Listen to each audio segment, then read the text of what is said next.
Kur shumë të rinj po e lënë Kosovën e po marrin rrugën e mërgimit për të gjetur një vend pune, shteti i tyre po paguan miliona euro për qytetarët e komunitetit serb që nuk e kryejnë asnjë punë. Vetëm gjatë vitit 2020 nga buxheti i shtetit janë shpenzuar 1.014.000 euro për paga për 211 punonjës për të cilët shteti nuk ka dëshmi që e kanë kryer ndonjë punë për ta merituar pagën. Këta 211 punonjës që deri në vitin 2015 kanë shërbyer në veri në strukturën paralele të Serbisë të ashtu quajtur mbrojtja civile, janë integruar në institucionet e Kosovës pas një marrëveshje që Serbia dhe Kosova kishin arritur të ndërmjetësuar nga Bashkimi Evropian. Pas marrëveshjes së parë të parimeve për normalizimin e marrëdhënieve të arritur me 19 prill 2013, dy shtetet me 26 mars 2015 kanë arritur marrëveshje për shpërbërjen e të ashtu quajturës mbrojtja civile dhe integrimi i pjesëtarëve të saj në institucionet e Republikës së Kosovës.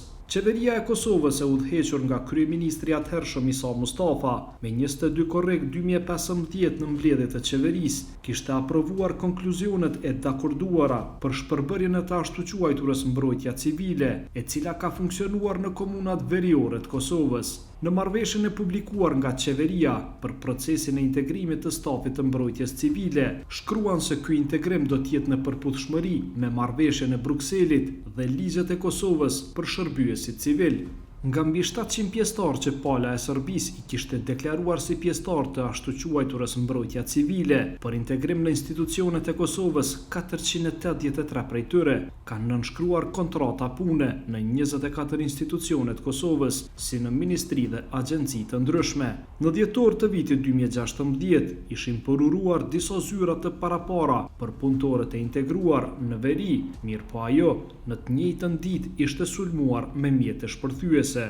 Kjo ishte bërë edhe shkak që shumë pjesëtarë të komunitetit serb që ishin punësuar në institucionet e Kosovës për 6 vite të marrin paga pa dalë asnjëherë në punë e që shtetit i kanë kushtuar miliona euro. Zyra kombëtare e auditimit gjatë raporteve vjetore të auditimit për vitin 2020 ka vërtetuar se 7 ministri, sipas organizimit të mëhershëm të ministrive, Ministria e Arsimit, Shkencës, Teknologjisë dhe Inovacionit, Ministria e Ekonomisë, Ministria e Kulturës, Rinisë dhe Sportit, Ministria e Tregtisë dhe Industrisë, Ministria e Punëve të Brendshme, Ministria për Komunitete dhe Kthim, si dhe Ministria e Infrastrukturës kanë paguar punëtorët pa pasur asnjë evidencë për vijueshmëri dhe për punët që të njëjtit i kanë kryer. Ky është një nga 32 punëtorët që është punësuar në Ministrinë e Arsimit para 6 viteve. Ai në kushte anonimiteti ka treguar se pasi që kishin përfunduar trajnimin në Akademinë për Siguri Publike në Vushtrri, nga ministria ju është thënë që të presin derisa t'ju krijohen kushtet për punë.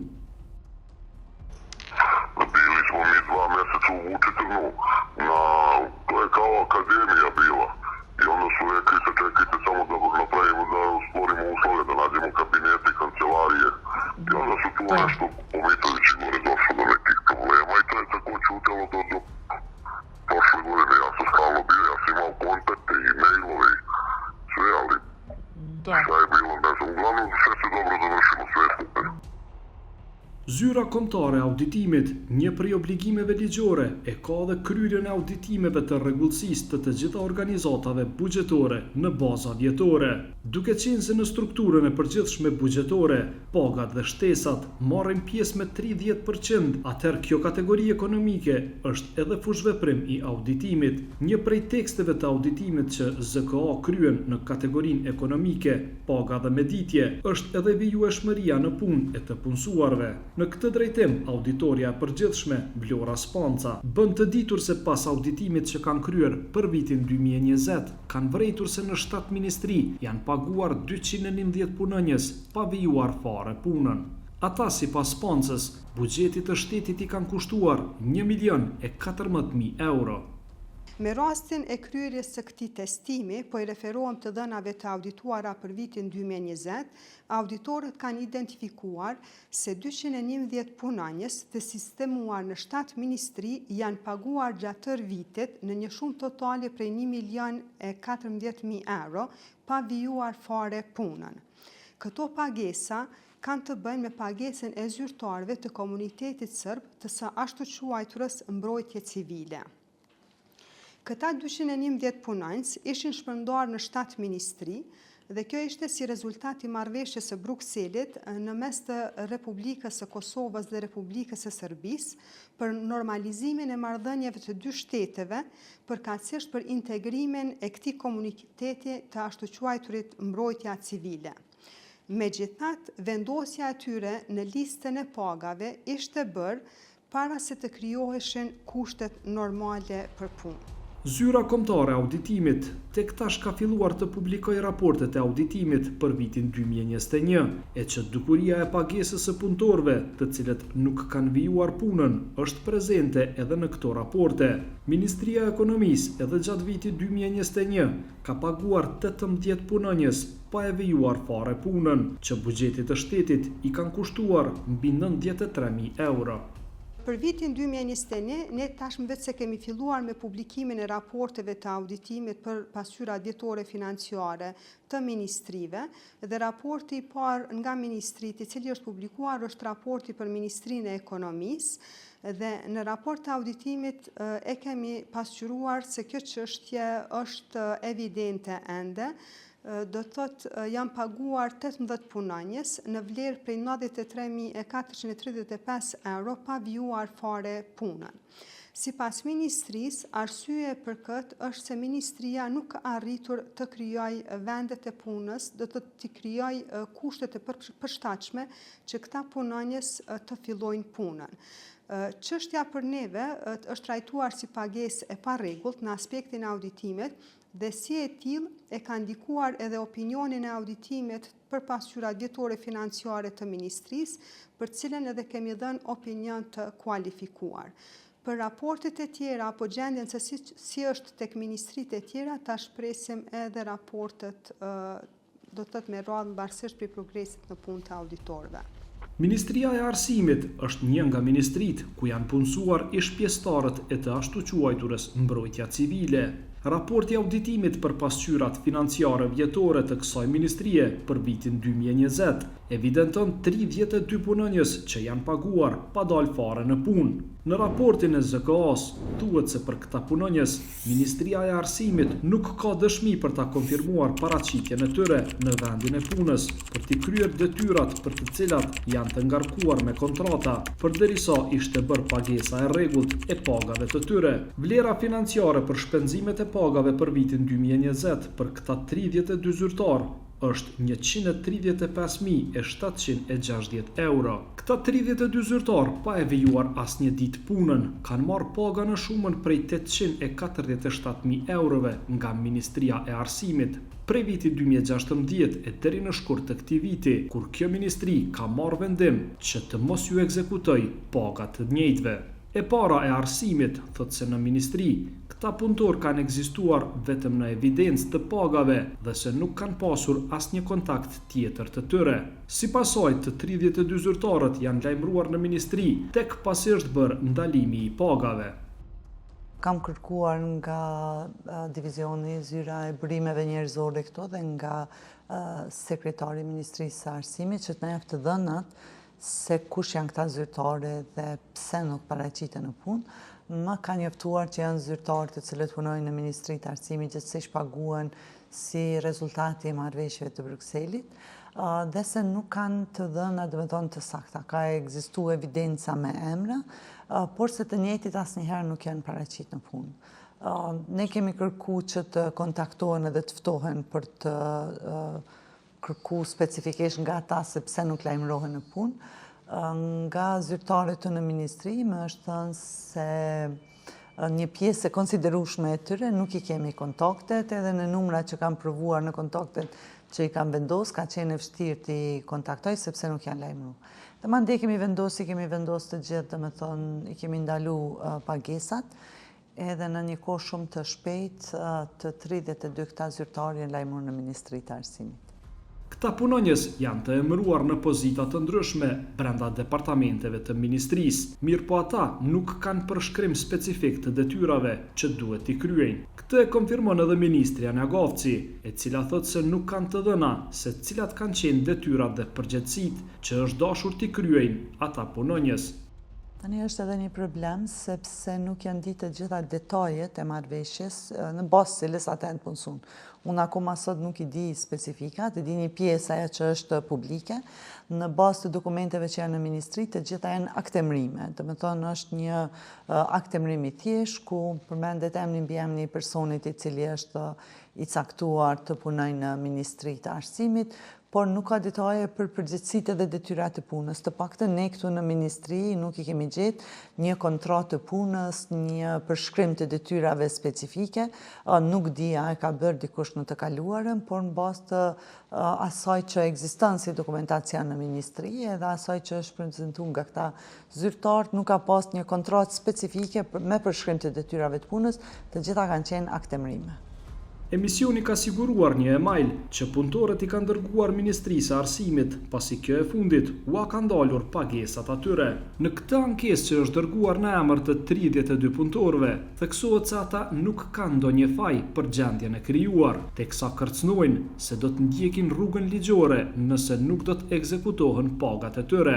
Po ju shkruaj në emër të nënpunësve të Ministrisë së Arsimit me lutjen që të marrim një përgjigje konkrete në pyetjen e 32 punëtorëve të cilët i janë ndalur të ardhurat, dhe do doja që edhe një herë të theksoj që asnjëra nga këto nuk është faji jonë dhe ne vetëm që po psojmë. Shumica prej nesh ka familje dhe ekzistenca e familjes tonë është në pyetje. E më herët asesi nuk kemi mundur të marrim një përgjigje konkrete e as nuk është mbajtur ndonjë takim me ne, ashtu siç mendojmë se do duhej. Nuk kishim dashur të shfrytëzojmë të drejtat ligjore, do të kishim dashur që kjo të përfundohet në favor të dy palëve.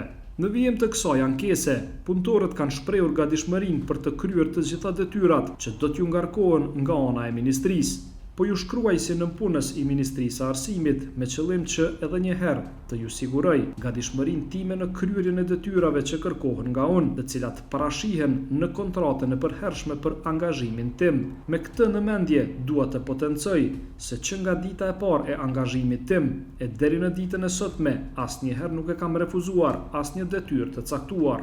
Këtë ankesë konfirmon edhe ministrja Njagovci, megjithatë thekson se për angazhimin e tyre është problem edhe kualifikimi i të punësuarve, pasi që shumica janë vetëm me shkollë të mesme. Në momentin që ju nuk janë realizuar të ardhurat, tash janë lajmëruar të gjithë, kanë dërguar edhe emaila me shkrim ku kanë thënë që ne jemi të gatshëm të kryejmë të gjitha detyrat që na ngarkohen, po presim një përshkrim specifik të punëve që duhet i kryjmë në bazë të legjislacionit që është në fuqi, domethënë ne duhet të kërkojmë që ata të kryjnë punë. Për ne ka qenë pak edhe problematike edhe përshkrimi i detyrave, sepse në pozita caktuara duhet të ketë kualifikimet, gjë që mendoj se shumica atyre zyrtarëve nuk ju përputhen kualifikimet e tyre me pozitat në cilat janë vendosur me aktemrimet në kohën kur janë vendosur aktemrimet.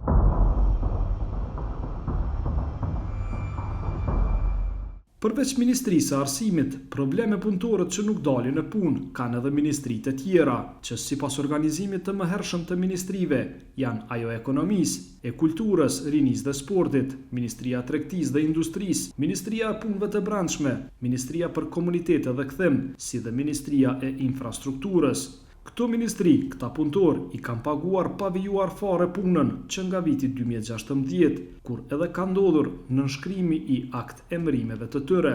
Ministria e Ekonomisë edhe në vitin 2021 ka paguar 18 punonjës të komunitetit serb pa dalë asnjë ditë në punë, në shumën prej 93.435 euro. Ndërsa për vitin 2020, sipas organizimit të atëhershëm, kjo ministri quhej Ministria e Ekonomisë dhe Ambientit, e që kishte 56 punonjës të komunitetit serb, prej të cilëve 54 prej tyre nuk kanë dalë asnjëherë në vendin e punës. Për ta, ministria ka paguar 264.995 euro.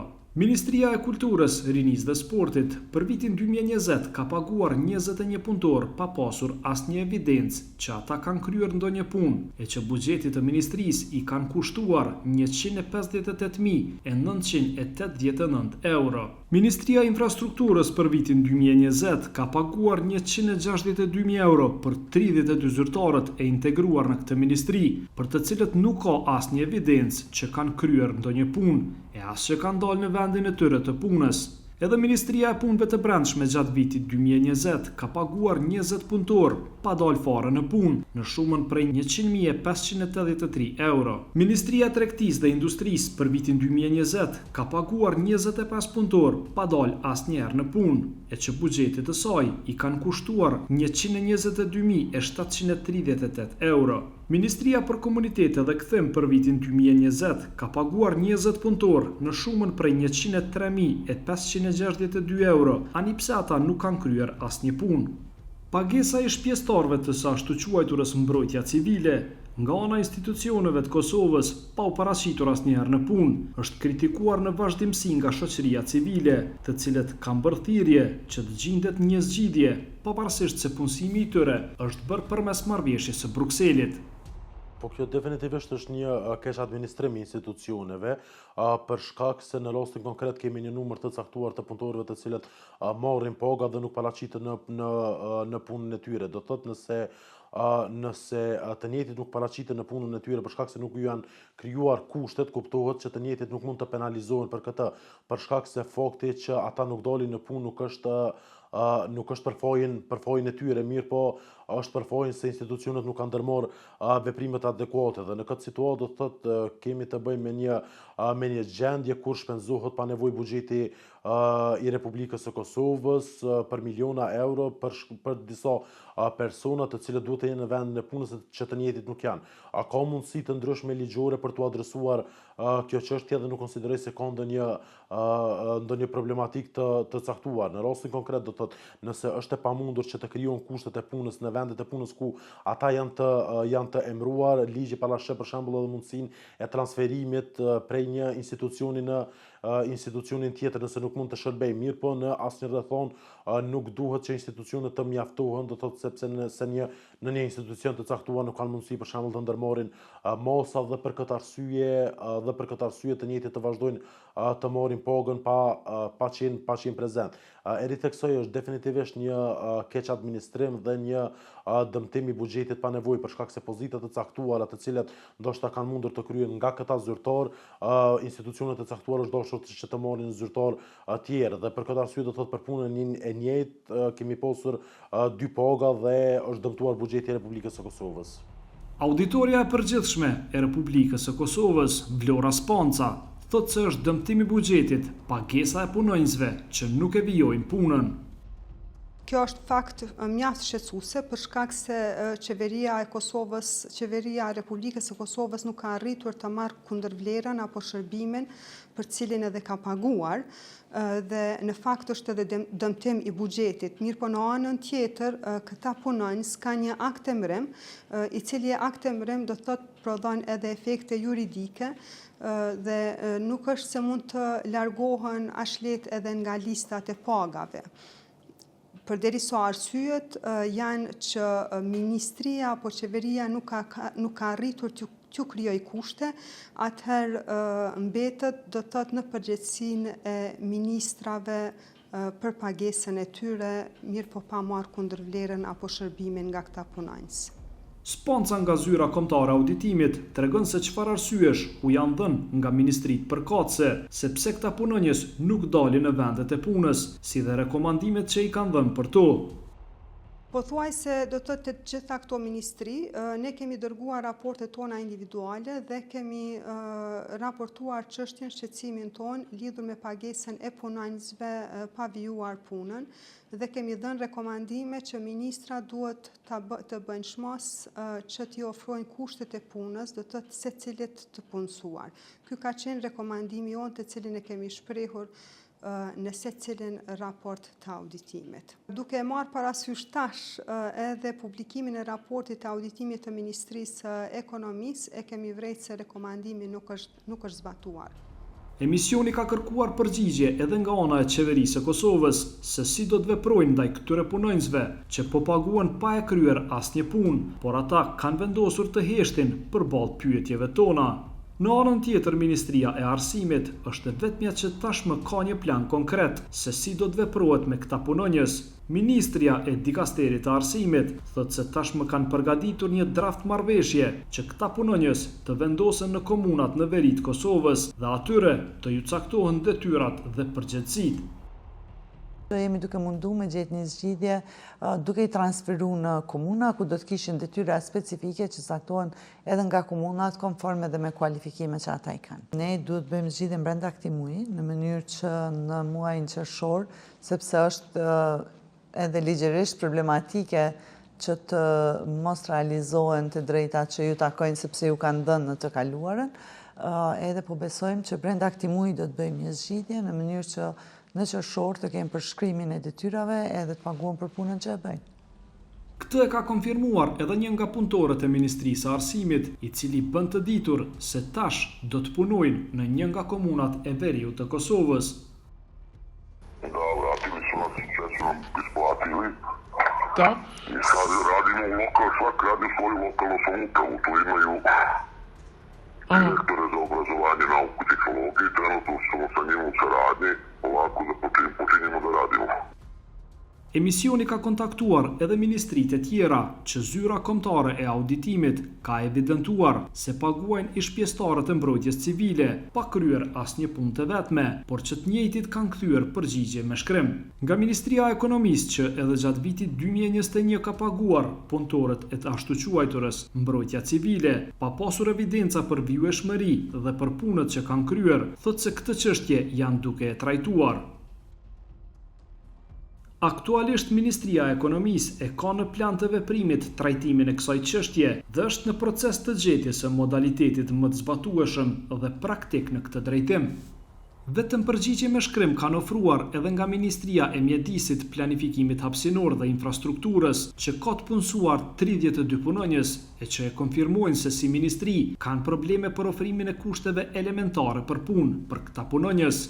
Sa i përket të punësuarve përveç Departamentit për Inspektim të Mbrojtjes së Mjedisit, Natyrës ujrave, Ndërtimit dhe Planifikimit dhe Institutit të Planifikimit Hapësinor, të tjerët nuk kanë aktivitet. Për këta të punësuar nga data 23 mars 2022, ka filluar të organizohen takime të rregullta javore me mbikëqyrësit e tyre, nga të cilët marrin detyra dhe për punën e tyre raportojnë tek ta. Instituti i Planifikimit Hapësinor në kuadër të tij ka 2 të punësuar nga ish-mbrojtja civile, përkundër vështirësive siç janë mungesa e vendit elementar të punës, mungesa e pajisjeve elementare të punës, komunikimi shpesh jo normal për shkak të problemeve gjuhësore dhe teknike, është arritur një komunikim optimal, në të cilin një ndihmesë të madhe e ka ofruar UN Habitati, i angazhuar në ngritjen e kapaciteteve humane dhe teknike për komunat e veriut. Me përkrahjen e tyre, zyrtarët në fjalë, disa herë kanë qenë të përfshirë në programe të trajnimit për procesin e hartimit dhe menaxhimit të dokumenteve të planifikimit hapësinor dhe urban për nivelin komunal. Deri më tash kemi pranuar raporte të rregullta javore të daljes në punë në drejtoritë përkatëse komunale të urbanizmit dhe në disa raste edhe raporte tematike të nevojshme për procesin e hartimit të dokumenteve hapësinore qendrore. Ndërsa gjatë kësaj jave pritet të organizohet një takim me të gjithë zyrtarët nga ish-mbrojtja civile, të cilët janë të punuar në këtë ministri. Të gjithë të punësuarit marrin pagat e tyre mujore në bazë të aktemërimeve. Nga Ministria e Kulturës është thënë se brenda disa ditësh do të bëjmë publike se si do të veprojnë me këta punëtorë, për të cilët ministria paguan mijëra euro e nuk kryen asnjë punë. Ministria e Kulturës kohë më parë veç ka nisur shqyrtimin e rastit të këtyre të punësuarve. Çështja për dhe rreth të cilëve është e trashëguar nga e kaluara, gjithsesi nga veprimet e vendimet e qeverisë së Kosovës në vitin 2015 për zbatimin e marrëveshjeve të Brukselit. Ministria e Kulturës për pak ditë do të bëjë publike vendimet për rastet e tilla, duke siguruar rivendosje të ligjshmërisë dhe hapa konkret në drejtim të adresimit të gjeturave të zyrës kombëtare të auditimit. Aktualisht në Ministrinë e Kulturës janë të punësuar 22 persona nga ky kontingjent. Hulumtuesit e Institutit Kosovës për Drejtësi theksojnë se cilat janë obligimet e institucioneve të Kosovës karshi këtyre punëtorëve sipas legjislacionit aktual për zyrtarët publik. Definitivisht se këta punëtorë nuk mund të penalizohen nëse pafajin e tyre nuk kanë dalur në vendin e punës. Mirë po, do të thotë ministritë përkatëse duhet që ta skanojnë gjendjen e këtyre punëtorëve, të t'i marrin kualifikimet e tyre dhe fillimisht të shiqojnë se në vendet ku ata janë të punësuar a ka mundësi që të krijojnë kushtet e punës. Dhe nëse kjo do të thotë nuk është e mundur, atëherë duhet që qoftë brenda një institucionit të caktuar, njësive të një institucionit të caktuara, apo në bashkëpunim me institucione të tjera të shurtojnë çështjen e transferimit të këtyre punëtorëve, se ku ata mund të japin kontributin e tyre. Ligji parashet do të thotë këto mundësi dhe kështu duhet të veprojnë edhe institucionet në mënyrë që të kenë mundësi që për pagën që hipet nga buxheti i Republikës së Kosovës, punëtorët të japin mundin apo kontributin e tyre, përkatësisht të kryejnë detyrat e tyre të punës. Dhe këto mundësi janë të parashikuara në legjislacionin e Kosovës, thjesht kërkohet një ndërmarrje proaktive vendime nga ana e institucioneve.